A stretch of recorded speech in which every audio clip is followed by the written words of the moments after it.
जी news portal देख रहे सभी दर्शकों को मेरा बहुत बहुत नमस्कार। और बहुत लंबे समय बाद में आप लोगों से मुलाकात हो रही है इस तरह। वैसे तो दिन भर जो भी अपडेट होती हैं या लाइव होती हैं वो मैं या पदम जी आप लोगों को दिखाते रहते हैं, और तमाम अपडेट जो है गंगापुर सिटी और आसपास की वो भी हम आपको दिखाते रहते हैं। लेकिन रात के समय का जो हमारा प्राइम टाइम शो हुआ करता था अनछुए पहलू, वो काफ़ी टाइम से बंद है, तो इस वजह से आप लोगों से मुलाकात नहीं हो पा रही है और मैं भी उसे मिस करता हूं। बहुत सारे दर्शक जो हैं वो भी मैसेज करते हैं, कॉल भी करते हैं, अजय जी अनछुए पहलू फिर से शुरू करिए। दिन भर की पूरे भरतपुर संभाग की जो खबरें हैं ना वो हमको मिल जाती थी, अब वो बंद है।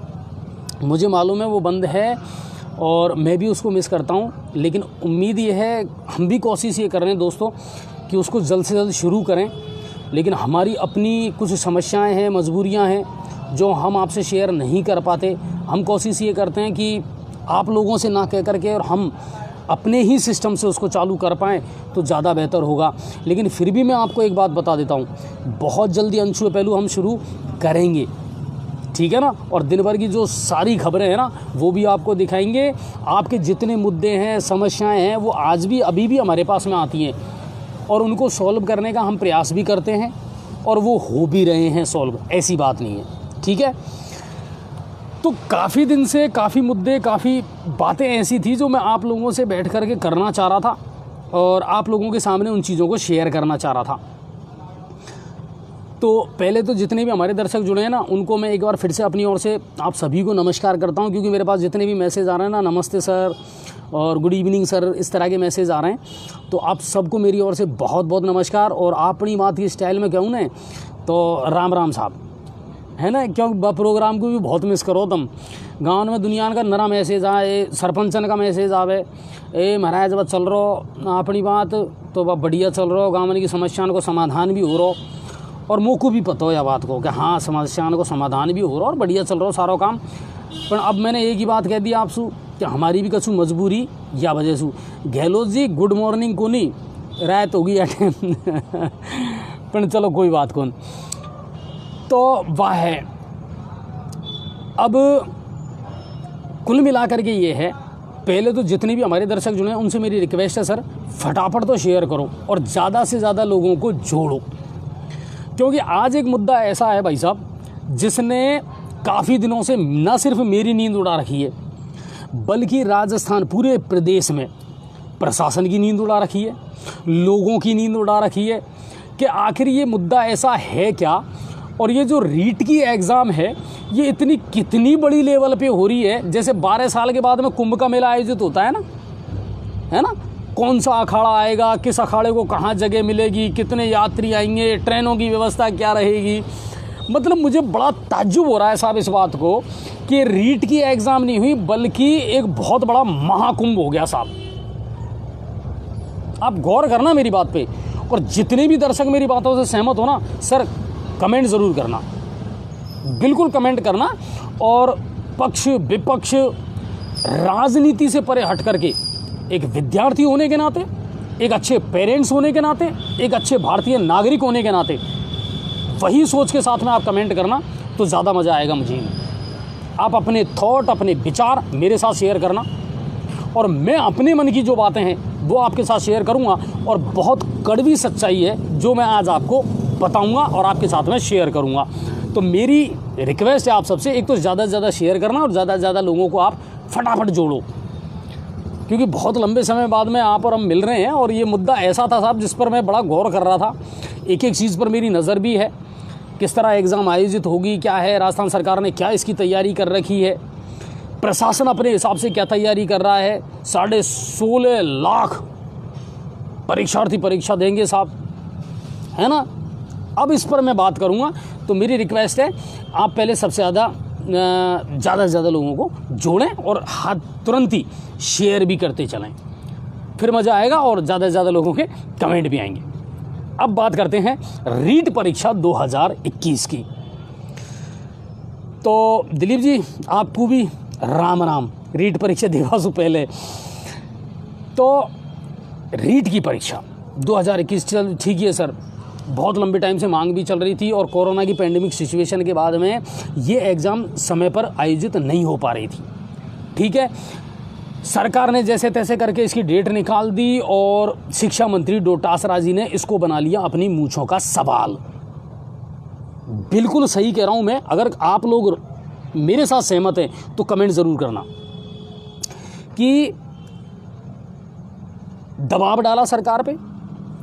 जब कोरोना का सेकंड फेज धीरे धीरे डाउन की तरफ जा रहा था तो बेरोज़गारों ने मांग उठाई कि साहब जो लंबित परीक्षाएं चल रही हैं उनमें रीट की परीक्षा है, काफ़ी टाइम से पेंडिंग में चल रही है, तो उसको आप आयोजित करवाएं। 26 सितंबर की डेट सरकार ने घोषित कर दी।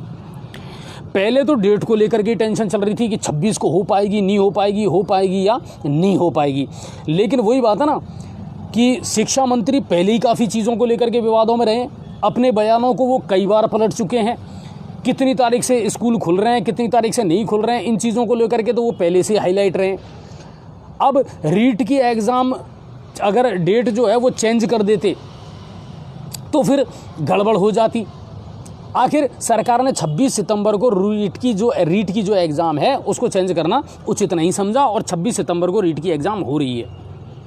अब मैं आपको बताता हूँ, रीट की एग्ज़ाम नहीं हो करके और ऐसा कुंभ का मेला बना दिया कि एक तो भाई नहीं बिछड़ जाएं, कोई परिवार नहीं बिछड़ जाए, कोई भूखा नहीं मर जाए, किसी को जगह है कि नहीं है, किसी की परीक्षा लगेगी कि नहीं लगेगी।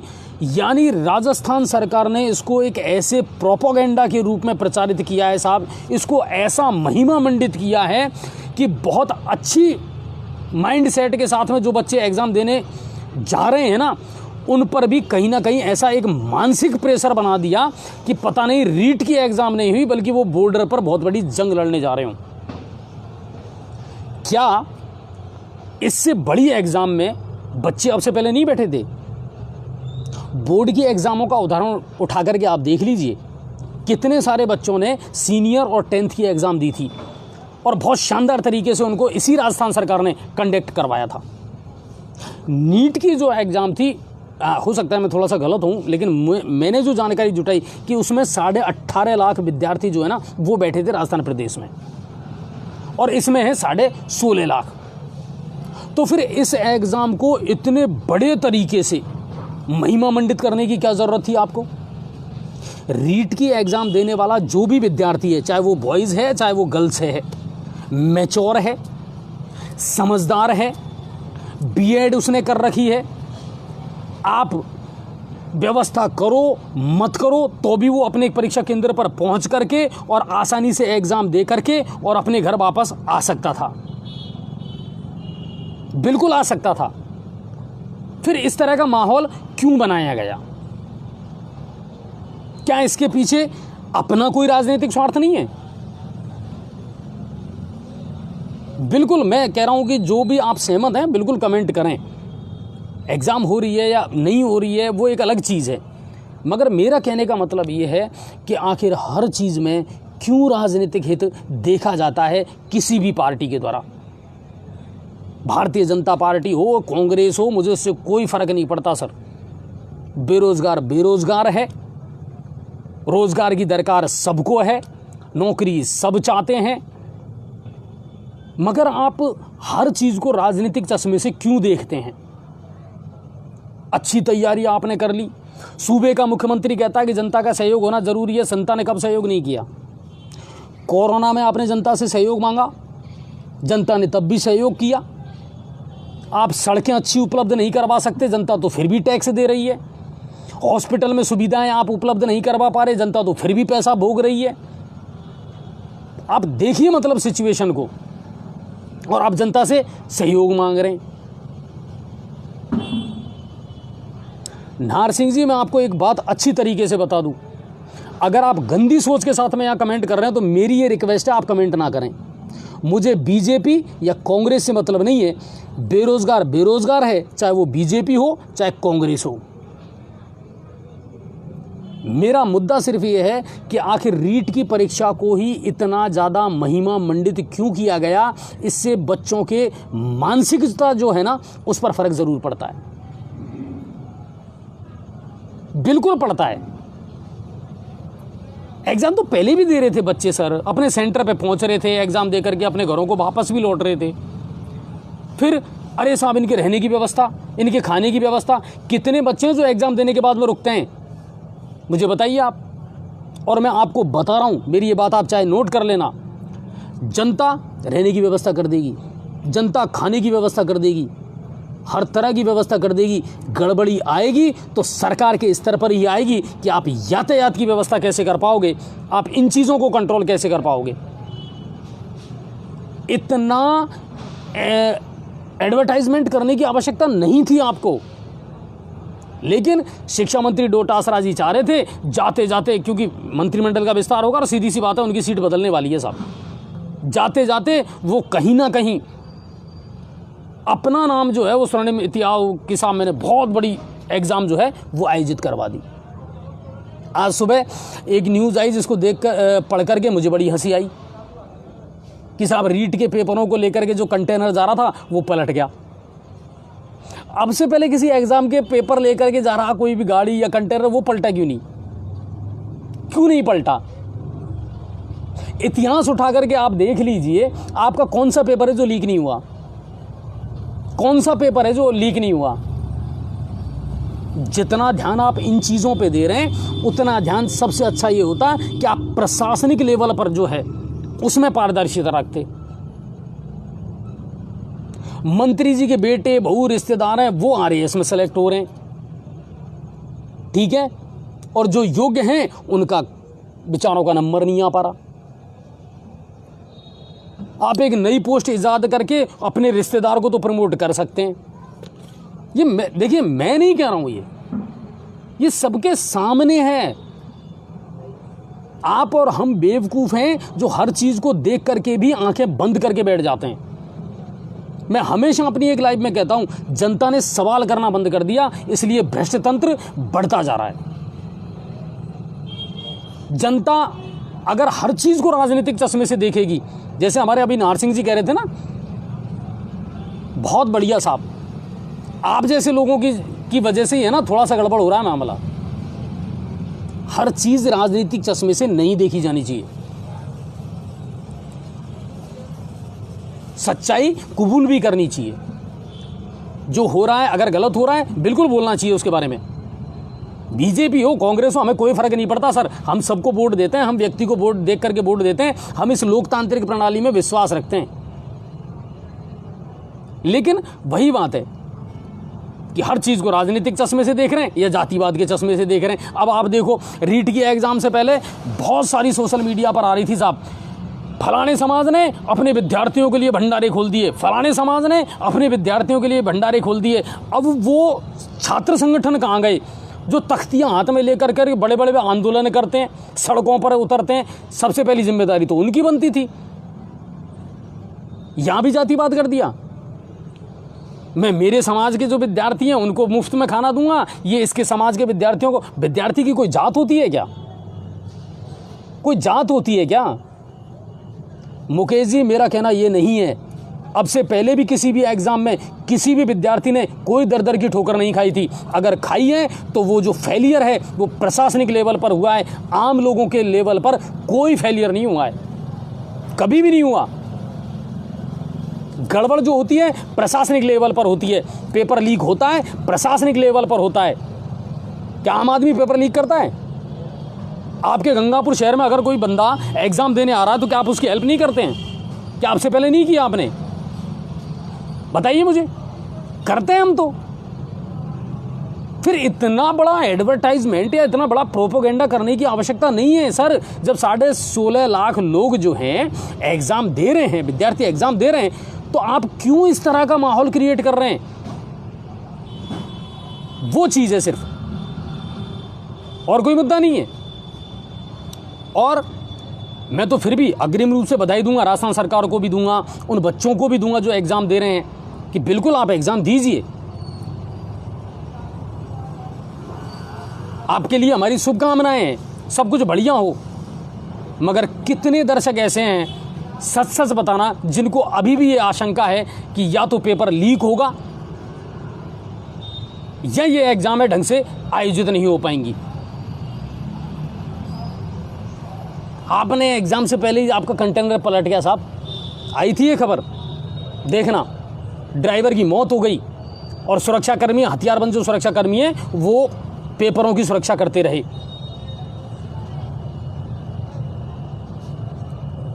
लोग तो साथ देंगे आपका, दे रहे हैं, आज भी दे रहे हैं बिल्कुल। अगर यहाँ भी कोई आएगा तो हम बिल्कुल दिल से वेलकम करेंगे उसका। और प्रशासन भी अपनी पूरी चाक चौबंद व्यवस्था में लगा हुआ है, प्रशासन भी अपनी ओर से पूरी व्यवस्था कर रहा है। लेकिन इतनी व्यवस्थाओं के बावजूद भी अगर कहीं लीकेज रह जाता है तो आप मुझे बताइए कि आपको निराशा नहीं होगी? आपको बुरा नहीं लगेगा? कितने सारे बच्चों के सपनों पर कुठाराघात होगा ये। तो वही चीज़ है, हमारा मुद्दा सिर्फ वही है। इसके अलावा मैं आपको बता दूं, प्रत्येक ज़िले में जितने भी स्टूडेंट हैं उनसे मेरा ये कहना है, आप बिंदास होकर के बिल्कुल जाइए, चाहे आपका सेंटर कहीं भी आया हो। अब आप देखो, एग्ज़ाम की शुरुआत से पहले ही एक तो प्रवेश पत्र जो है, सेंटर जो है वो सवालों के घेरे में आ गए। गंगापुर सिटी से ही मुझे किसी दर्शक ने भेजा था कि साहब हमारा सेंटर यहाँ से 300-400 किलोमीटर दूर आया है। मेरा सवाल सिर्फ इतना है कि जब राजस्थान शिक्षा बोर्ड में या आरपीएससी में जो बैठने वाले लोग हैं वो आईएएस लेवल के लोग हैं, जब आप किसी एग्ज़ाम को कंडक्ट करवाते हैं तो आप उसके सारे विचारणीय बिंदु पर विचार क्यों नहीं करते हैं? आप ज़्यादा से ज़्यादा उनकी डिस्ट्रिक्ट चेंज कर दीजिए। नज़दीकी डिस्ट्रिक्ट है, डिस्ट्रिक्ट बदल दीजिए। सवाई माधोपुर का बंदा है, करौली का डिस्ट्रिक्ट, उसको दे दीजिए। आप 300, 400, 500 किलोमीटर, आपको पता है हर एग्ज़ाम में कितने सारे ऐसे युवा हैं सर जो मौत के मुंह में चले जाते हैं, क्योंकि जल्दीबाजी में या तो वो एक्सीडेंट होता है, दुर्घटनाएं उनके साथ में होती हैं, और बहुत सारे युवा हैं सर जिनके सपने सड़क दुर्घटना में कुचले जाते हैं, और सिर्फ हमारे सिस्टम की वजह से। ये एक कड़वा सच है, इसको राजनीति से जोड़ करके मत देखिए आप।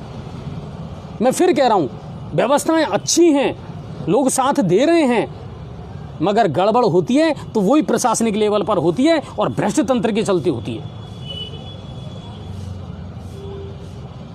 तो कुल मिलाकर के ये है कि जितने भी स्टूडेंट हैं बिल्कुल बिंदास होकर के जाइए, समय से पहले जाइए। 10 बजे अगर के आपकी एग्ज़ाम है, 300-400 किलोमीटर को आपको रन करना है, तो ऐसा नहीं है कि साहब मैं सुबह 6 बजे उठ करके जल्दी चल दूंगा, ये गलत बात है। आप एक दिन पहले पहुंचिए, रुकिए। हर जिले में ठहरने की, रुकने की, खाने की सारी व्यवस्थाएं की गई हैं सर। इस चीज़ की चिंता करने की आवश्यकता नहीं है कहीं भी, किसी भी लेवल पर। दूसरी बात, यातायात की, रेल विभाग है तो रेल विभाग ने भी अतिरिक्त गाड़ियां चलाई हैं, ट्रेनें चलाई हैं, और बसेज जो हैं वो भी चलाई हैं। ट्रेनों में अतिरिक्त कोच भी लगाए गए हैं ताकि विद्यार्थी समय रहते हुए अपने गंतव्य स्थान तक पहुंच सके। अच्छी बात है और करनी भी चाहिए ये व्यवस्था। अब बात उठती है बसों की। राजस्थान सरकार ने बजट की घोषणा के अनुसार रोडवेज बसों में निःशुल्क यात्रा का प्रावधान किया है, और इसके लिए लगभग 1500 जो बसेज हैं वो लगाई गई हैं। सुनील जी, मैं ये नहीं कह रहा हूं कि कांग्रेस खराब है, मैं फिर आपसे कह रहा हूं कि हम लगातार अच्छी कोशिशें करने के बावजूद भी अगर नाकामयाब होते हैं तो दुख सबको होता है। भामाशाह अपनी कोशिश कर रहे हैं, सरकार अपनी कोशिश कर रही है, लेकिन फिर भी अगर पेपर लीक हो जाता है, किसी के साथ दुर्घटना होती है, तो इसके लिए किसको जिम्मेदार ठहराया जाएगा? बताइए आप मुझे। सवाल हमेशा उसी से किए जाएंगे जो सत्ता में है और जो जिम्मेदार है। बात कांग्रेस और बीजेपी की नहीं है। सत्ता में कांग्रेस है, एग्जाम कांग्रेस आयोजित करवा रही है, प्रोपेगेंडा के रूप में जिस तरीके से इसको बनाया गया है, तो सवाल भी सत्ता से ही किए जाएंगे, कांग्रेस से किए जाएंगे। इस नज़रिए से ना देखें इसको। मैं जो बातें आपसे कर रहा हूं वो गेट टुगेदर आप और हम मिलकर के एक अच्छी बातें कर रहे हैं, तो वो चीज़ है। और आप कह रहे हैं कि साहब बहुत कुछ बढ़िया है या बहुत बढ़िया सरकार प्रयास कर रही है। आपको एक खबर और दे दूं मैं, ताज़ा अपडेट। गंगापुर सिटी में भी पेपर माफिया पकड़ा गया है। और कितने दर्शक ऐसे हैं, ईमानदारी से बताना, गंगापुर सिटी जैसे छोटे शहर में भी जिनके पास में कहीं ना कहीं से एक फ़ोन ज़रूर आया हो कि भाई साहब 15 लाख दीजिए, 20 लाख रुपए दीजिए और रीट का पेपर आपके पास में आ जाएगा। बताइए आप किसको जिम्मेदार मानते हैं इसके लिए? कांग्रेस अगर सरकार अगर बीजेपी की होती ना तो भी मैं यही सवाल करता। बात बीजेपी और कांग्रेस की नहीं है, बात यह है कि आखिर कुर्सियों में बैठे हुए जो लोग हैं उनका सिस्टम क्या है, उनकी प्लानिंग क्या है। या तो वो सिर्फ बेवकूफ बना रहे हैं या फिर उनकी व्यवस्थाएं कंप्लीट नहीं है। बस सवाल सिर्फ इतना है। गंगापुर सिटी पुलिस ने आज, मैं आपको बता दूं, भरतपुर आईजी प्रसन्न खमेसरा, एसपी राजेश सिंह जी, अतिरिक्त पुलिस अधीक्षक हिमांशु शर्मा, पुलिस उपाधीक्षक कालूराम मीना, इनके नेतृत्व में लगातार सतर्कता बढ़ती जा रही थी और लगातार पुलिस प्रशासन को ये बताया जा रहा था कि आप पेपर लीक या इस तरह की अगर कोई भी घटना है तो उस पर नज़र बनाए रखें। हमारे गंगापुर सिटी पुलिस की टीम ने बिल्कुल इस पर पूरी नज़र बनाए रखी है और उसी के चलते आज एक बंदा पकड़ा है गंगापुर पुलिस ने उदयपुर थाने के नेतृत्व में। ताज़ा अपडेट दे रहा हूं मैं आपको। कुंडली मुझे जहाँ तक पता है कोंडली जो गांव है ना बामनवास में, वहाँ का रहने वाला है वो बंदा। 15 लाख रुपए में पेपर का सौदा किया है उसने। स्विफ्ट डिजायर गाड़ी से सालोदा मोड़ पर पुलिस ने उसको दबिश दे करके दबोचा है। 13 लाख रुपए उसने आगे जो अपने आका हैं उनको पहुंचा दिए थे और पेपर को पढ़वाया जाने वाला था। उसने जो जानकारी दी है उसमें यह था कि साहब पेपर को 2 घंटे 3 घंटे पहले पढ़वाया जाना था और उसके हिसाब से फिर हमने सौदा तय करा था। 4 करोड़ रुपए उसने इकट्ठे कर लिए थे गंगापुर सिटी और उसके आसपास से। कोंडली का रहने वाला है देशराज मीणा, जिसको पुलिस ने आज दबोच लिया। अब बताइए इसमें कांग्रेस और बीजेपी कहां से आई? बताइए आप मुझे। लेकिन कड़वा सच है और कबूल करने में पता नहीं क्यों हमको शर्म आती है। भोजन के नाम पे, ठहरने के नाम पे जातिवाद घुसेड़ दिया लोगों ने। बच्चे तो सबके हैं, विद्यार्थी तो सबके हैं, सबको मिलकर के व्यवस्था करनी है, करिए। हर बार आप सोचिए सर, इतने साल मेहनत करने के बाद में जब किसी बच्चे को ये पता चले कि साहब मेरा पेपर आउट हो गया या कोई भर्ती है वो हाई कोर्ट में अटक गई, क्या बुरा नहीं लगेगा? उसे दुख नहीं होगा? मुद्दा ये है कि आप एग्जाम लीजिए मगर सर पूरी तैयारी के साथ में लीजिए। पारदर्शिता होनी चाहिए, ईमानदारी होनी चाहिए, भ्रष्ट तंत्र पर अंकुश होना चाहिए। अगर बार बार हर पेपर में ऐसा होता रहा तो इन बच्चों का मनोबल टूट जाएगा। और दूसरी बात, जिस तरीके से इसको आप राजनीतिक रूप से महिमा मंडित करते हैं, ये करना बंद कर दीजिए। इसे राजनीतिक रंग देने का काम मत करिए। कंटेनर पलट गया, गौर जरूर करना और सोचना इस बारे में।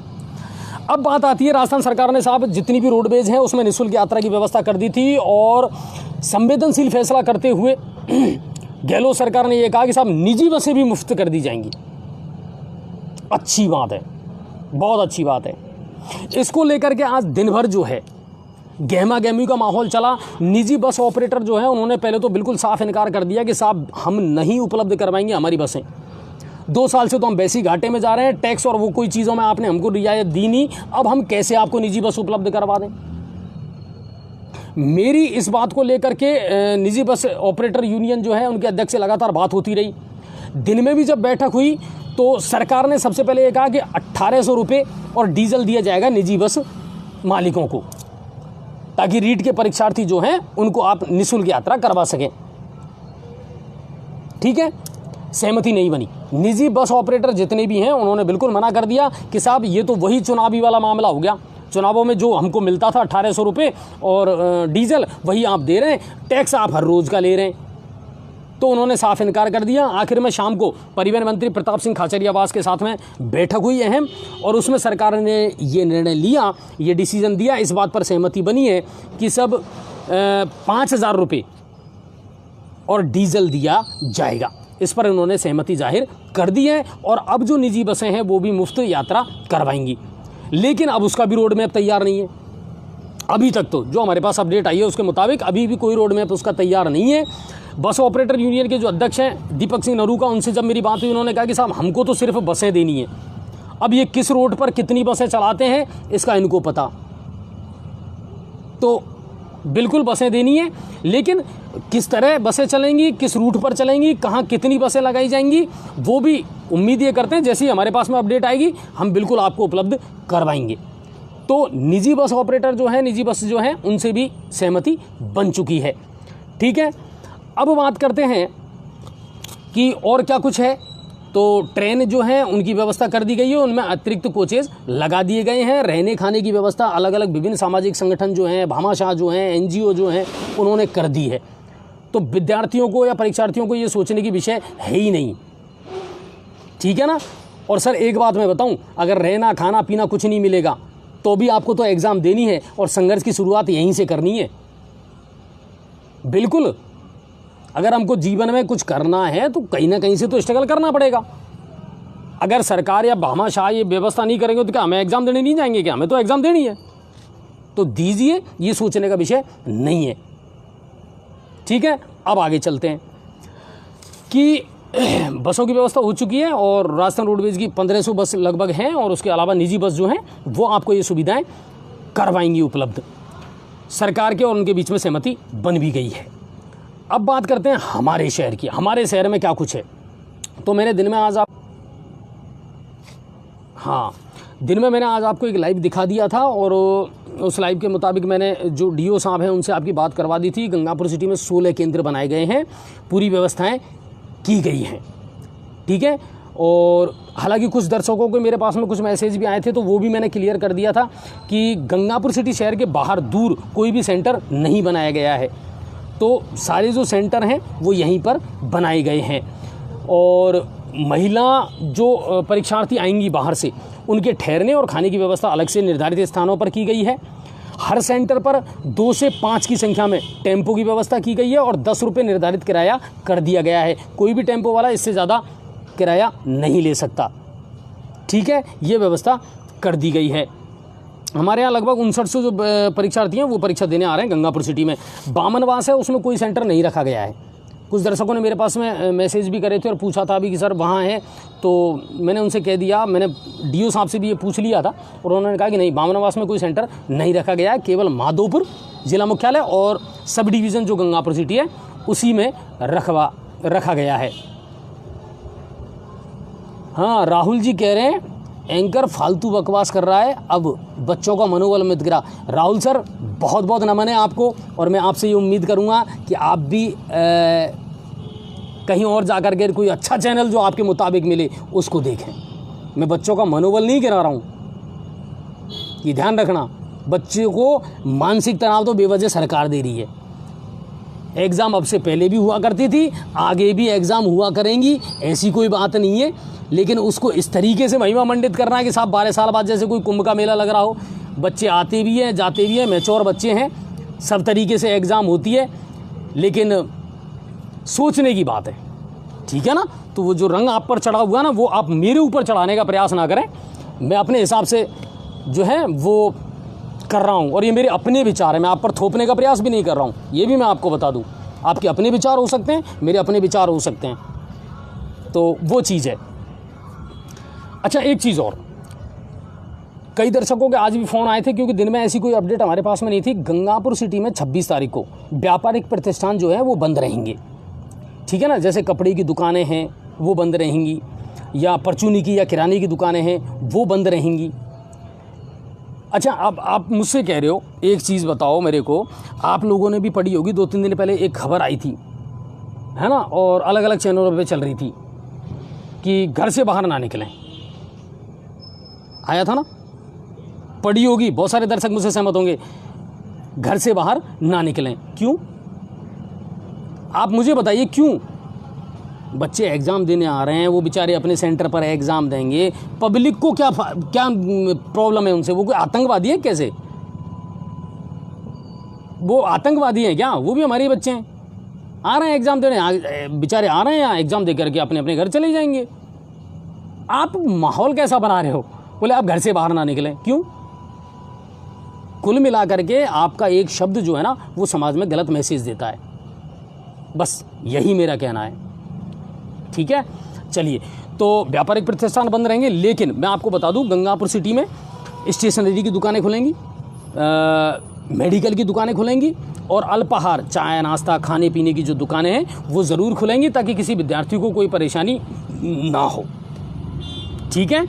और व्यापारियों ने खुद ने ये निर्णय लिया है कि साहब यातायात व्यवस्था सुचारू रहे और भीड़ ना हो, इस वजह से हम व्यापार बंद रख रहे हैं। और जो उनका मासिक बंद रहता था 1 तारीख को, वो इस बार कैंसिल कर दिया उन्होंने, यानी 1 तारीख को इस बार व्यापारिक जो दुकानें हैं प्रतिष्ठान है वो खुलेंगे, और उसकी बजाय वो लोगों ने निर्णय किया कि 26 तारीख को जो है वो बंद रखेंगे, ठीक है। ये गंगापुर की सिचुएशन है। मेडिकल, अल्पाहार और स्टेशनरी की जो दुकानें हैं वो खुलेंगी। एक और खबर आई है आज गंगापुर सिटी से, अतिरिक्त पुलिस अधीक्षक हिमांशु शर्मा जी का ट्रांसफ़र हो गया, यहाँ से तबादला हो गया है और उनको जयपुर लगा दिया गया है, ठीक है। लेकिन उनकी जगह यहाँ किसको लगाया है, ये लिस्ट में अभी कोई नाम नया नहीं आया है, ठीक है। तो देखते हैं। बाकी हाँ, अगर हिमांशु सर की बात की जाए तो कोरोना के फर्स्ट फेज से लेकर के और अब तक काफ़ी शानदार कार्यकाल रहा उनका। एज ए पत्रकार मैं जब भी उनसे मिला हूँ और उनका मुस्कुराता हुआ चेहरा जब भी मैंने देखा है, मीडिया से जब भी वो रूबरू हुए हैं, बहुत पॉजिटिव एनर्जी के साथ में मिले हैं और अच्छा सहयोग, उनका जो रवैया था, जो व्यवहार था, वो सहयोगात्मक रहा है। और मैं ये कहता हूँ कि सर हाँ, गंगापुर की जनता आपको याद रखेगी, आपके कार्यकाल को याद रखेगी। आपने अपनी ओर से जितना भी प्रयास किया, जितना भी बढ़िया किया है, वो काबिल तारीफ़ रहा है। और आप जहाँ भी जाएं, हमारी ओर से फिर से आपको दिल से शुभकामनाएं मैं देता हूँ। हिमांशु सर, बिल्कुल आपका कार्यकाल हमारे लिए बहुत अच्छा रहा, आपका व्यवहार बहुत अच्छा रहा और बहुत कम अधिकारी ऐसे होते हैं जो लोगों के दिलों में जगह बना पाते हैं, और हिमांशु सर आप उनमें से एक हैं जिन्होंने दिलों में जगह बनाई है। तो उनका ट्रांसफ़र ज़रूर हुआ है, लेकिन नए कौन यहाँ लगाए गए हैं एएसपी, ये अभी लिस्ट नहीं आई है। 26 तारीख को डिप्टी महोदय कालूराम जी से भी मेरा निवेदन रहेगा, एएसपी साहब से भी रहेगा, जब तक वो ड्यूटी वहाँ ज्वाइन नहीं कर लेते, कि सर यातायात व्यवस्था पर हमको ज़्यादा ध्यान देना पड़ेगा और उस पर ज़रूर हमको विशेष फोकस करना पड़ेगा, ताकि जो परीक्षार्थी आएँ उनको कोई समस्याएं ना हो। गंगापुर के जितने निवासी हैं उनसे भी मेरी रिक्वेस्ट रहेगी, वो सब हमारे ही हैं सर, तो सबकी हेल्प करनी है हमको। और हेल्प कैसे करनी है कि एक तो जितने भी टेम्पू वाले हैं उनसे मेरी एक रिक्वेस्ट है, मैं बड़ी छोटी छोटी चीज़ों पर गौर करता हूँ सर। अब ये मेरी आप चाहे गंदी बात, अच्छी बात मान लो या अच्छी बात मान लो, कि भगवती स्कूल जो है हमारा, उसको लेकर के कई बार है ना वो गफलत की स्थिति पैदा हो जाती है। सेंटर आया है भगवती स्कूल नसिया कॉलोनी में और टेम्पू वाले पहुंचा देते हैं उदय मोड़ पे। होता है ना, कई बार हुआ है ऐसा, कई एग्जामों में मैंने देखा है। तो हमारे जितने भी दर्शक हैं उनसे भी मेरा निवेदन है, और जो टेम्पो चालक हैं उनसे भी मेरा निवेदन है, और जो परीक्षार्थी यहाँ परीक्षा देने आएंगे उनसे भी मेरा एक निवेदन है कि आप कंप्लीट एड्रेस बताएं, जहाँ आपको जाना है वहाँ का कंप्लीट एड्रेस आप बताएं, तो आपको निर्धारित जगह पर पहुंचा दिया जाएगा और आपको भटकना नहीं पड़ेगा। और जितने टेम्पो चालक हैं उनसे भी मेरा निवेदन है, बिल्कुल आप प्रवेश पत्र के माध्यम से जो कंप्लीट एड्रेस है वो ज़रूर पूछें। और तो हमारे यहाँ कोई ऐसी संस्था नहीं है गंगापुर सिटी में, भगवती ऐसी संस्था ज़रूर है जिसके 3-4 सेंटर हैं, है ना, उदय मोड़ पर भी है, नसिया कॉलोनी में भी है, भगवती कॉलेज भी है। तो उसको लेकर के ज़रूर कई बार गफलत की स्थिति पैदा हो जाती है। बस बाकी तो इन चीज़ों का आप ज़रूर ध्यान रखें। और बाकी हमारा शहर जो है ना, गंगापुर सिटी शहर जो है, और यहाँ अगर बाहर के लोग जो आते हैं उनके लिए एक अच्छा मैसेज बन करके जाए, वो लोग अच्छी यादें यहाँ से लेकर के जाएं। और जितने परीक्षार्थी उनसे भी मेरा कहना है कि साहब आइए, और हमारे यहाँ के जो खीरमान है ना वो बड़े फेमस है, तो उनको ज़रूर लेकर के आप जाना और सुनहरी यादें, अच्छी यादें लेकर के जाना, और बड़े बिंदास होकर के आप एग्ज़ाम दीजिए। आप चाहे किसी भी सेंटर पे कहीं भी दे रहे हो, उससे कोई फ़र्क नहीं पड़ता, ठीक है। तो वो चीज़ है, लोगों का सहयोग करना बहुत ज़रूरी है। तो आपको अगर कोई भी विद्यार्थी, कोई भी परीक्षार्थी ऐसा मिलता है तो उसका सहयोग आप ज़रूर करें, चाहे वो गर्ल्स हों या बॉयज़ हों, बस। और बाकी तो वो मैच्योर लोग हैं सर, कोई बच्चे थोड़ी हैं जो एग्ज़ाम देने आ रहे हैं माँ बाप की उंगली पकड़ करके और फिर उन भ्रमित वाली स्थिति होगी उनके पास में, ऐसा कुछ नहीं है। हमारे यहाँ लगभग 5900 बच्चे हैं जिनका सेंटर आया है। तो वो चीज़ है आप लोगों का। भोजन और ठहरने की व्यवस्था गंगापुर सिटी में अलग अलग एनजीओ ने अलग अलग धर्मशालाओं में करवाई गई है। कुछ धर्मशालाएं ऐसी हैं जिनमें महिला जो परीक्षार्थी हैं उनके ठहरने की व्यवस्था की गई है, वो उन्हीं के लिए स्पेशल रिजर्व है, तो उनका भी आप ध्यान रखें और निर्धारित स्थान पर उनको पहुंचाएं, कहीं कोई टेंशन वाली बात नहीं है। अब एक चीज़ जिसकी ओर मैं आपका ध्यान आकर्षित करना चाहूँगा, हमारी और आपकी और प्रशासन की जो सहयोग होगा ना वो हम करेंगे और सारी व्यवस्था हम कर देंगे। अच्छी राजी खुशी तरीके से एग्ज़ाम भी हो जाएगी, चलो मान लिया। ज़्यादातर समस्याएं, जितने भी हमारे दर्शक हैं वो भी मेरी इस बात से सहमत होंगे, ज़्यादातर जो समस्याएं आती हैं वो आती हैं परीक्षा के बाद इन विद्यार्थियों के वापस लौटने के दौरान। साधनों की या यातायात की क्या तो व्यवस्था रहेगी, किस तरह इनको बैठाया जाएगा, क्योंकि सर बहुत बार ऐसी दुर्घटनाएं होती हैं जब मतलब हम कल्पना नहीं कर सकते। कई बच्चों के और कई माँ बाप के जो भविष्य है ना वो सड़क दुर्घटना में कुचल जाते हैं। ये मैंने पहले भी कहा और फिर कह रहा हूँ मैं आपसे। तो प्रशासन को उस चीज़ पर ध्यान देना होगा कि कहाँ किस जगह के लिए हमने कितनी बसें निर्धारित की हैं और उनमें किस तरह हम इन बच्चों को बैठा करके और फिर भेजें। क्योंकि अब आपने इसको महिमा मंडित कर दिया सर। देखो हाँ, अगर आप नहीं करते ना, इसको सिंपली तौर पर लेते, तो मैं ये कह रहा हूँ कि सारा काम सिंपली तौर पर हो जाता। पर अब आपने क्योंकि इसको बड़े लेवल पर बना दिया, जैसे कोई बहुत बड़ा ये हो रहा हो मामला, तो उस वजह से अब आपको ये जिम्मेदारी भी बनती है कि अब आपको जब ये वापसी करें तो भी ध्यान रखना है। और जितने भी परीक्षार्थी हैं वो चाहे कहीं भी दे रहे हों, राजस्थान में कहीं भी एग्ज़ाम दे रहे हों, सर अनुशासन बहुत ज़रूरी है। जल्दीबाजी में दुर्घटना का विशेष ध्यान रखें। समय पर अपने सेंटर पर पहुंचने का प्रयास करें, एक दिन पहले पहुंच जाएं। आपके रहने खाने ठहरने की हर जगह व्यवस्था है, ठीक है। तो जल्दीबाजी ना करें। दूसरी बात, अनुशासनहीनता ना करें। आप अच्छे परीक्षार्थी हैं, अच्छे विद्यार्थी हैं, जहां भी जाएं वहाँ एक अच्छा उदाहरण पेश करके आएँ कि यार वहाँ से लड़के आए थे और बढ़िया तरीके से एग्ज़ाम दे करके और चले गए। तो आपका भविष्य आपके हाथ में है, उन चीज़ों का आप विशेष ध्यान रखें। ये मेरी आप सभी विद्यार्थियों से रिक्वेस्ट है सर, ठीक है। तो वापसी के लिए जो यातायात है उस पर ज़रूर विशेष ध्यान दें प्रशासन, और उनकी व्यवस्था आप ज़रूर रखें। क्योंकि मुझे लगता है, और मुझे क्या लगता है आप सब लोग भी इस बात को अच्छी तरीके से जानते हैं, सर एग्ज़ाम देने के बाद में कोई परीक्षार्थी जो है ना वो रुकता नहीं है। ज़्यादा से ज़्यादा सारे परीक्षार्थी यही कोशिश करते हैं कि वो वापस अपने घर पहुँच जाएँ और रात वहीं गुजारें। तो वो थोड़ी सी एक वो है। और विद्यार्थियों से मेरी अपील है कि अपनी जान को जोखिम में ना डालें। मोटरसाइकिलों से यात्रा कर रहे हैं साहब 300-300 किलोमीटर की, ये गलत बात है, ये गलत बात है। सरकार ने जब साधनों की व्यवस्था की है तो आप उसका सदुपयोग करें, अपनी जान को जोखिम में न डालें। तो और जल्दबाजी ना करें, अनुशासन का पालन अवश्य करें। निर्धारित समय से पहले गंतव्य पर पहुंचने का प्रयास करें, चाहे एक दिन पहले पहुंच जाएं, कहीं कोई परेशानी नहीं है। दूसरे दिन आराम से फ्रेश मूड में आप एग्ज़ाम दें अपनी, और प्रेशर ना लें। संघर्ष की शुरुआत यहीं से है। ये ज़िंदगी का भी इम्तहान है और आपका भी इम्तहान है। चलिए, और तो ये रीट की जो बवाल था ना साहब, इसको लेकर के बहुत दिन से दिमाग में मेरे बहुत कुछ चल रहा था। रोज़ाना मैं खबरें देख रहा था, मीडिया में भी चल रहा था, अखबारों में भी आ रहा था। तो मुझे लग रहा था कि यार ये कुछ ज़्यादा सरकार ने बड़े लेवल पर इसको बना दिया। इतने बड़े लेवल पर ये है नहीं, लेकिन चलिए कुल मिलाकर के ये है कि सभी को हमारी ओर से भी एक बार wish you all the best. आप सभी को बहुत बहुत शुभकामनाएं, बहुत राजी खुशी तरीके से और अच्छे तरीके से खुश रह करके आप अपनी एग्ज़ाम दीजिए, कहीं कोई दिक्कत नहीं है। और किसी भी चीज़ को राजनीतिक चश्मे से ना देखें, ये मेरी सारे दर्शकों से रिक्वेस्ट है। अंशु पहलू है वो वापस हम दोबारा शुरू करेंगे। थोड़ी सी अब मैं जाते जाते आपको अपने यहाँ की लोकल खबरें जो है आज की वो भी बता देता हूँ। एक तो भाजपा के पूर्व विधायक मान सिंह गुर्जर जी ने आज एक प्रेस कॉन्फ्रेंस का आयोजन करा था।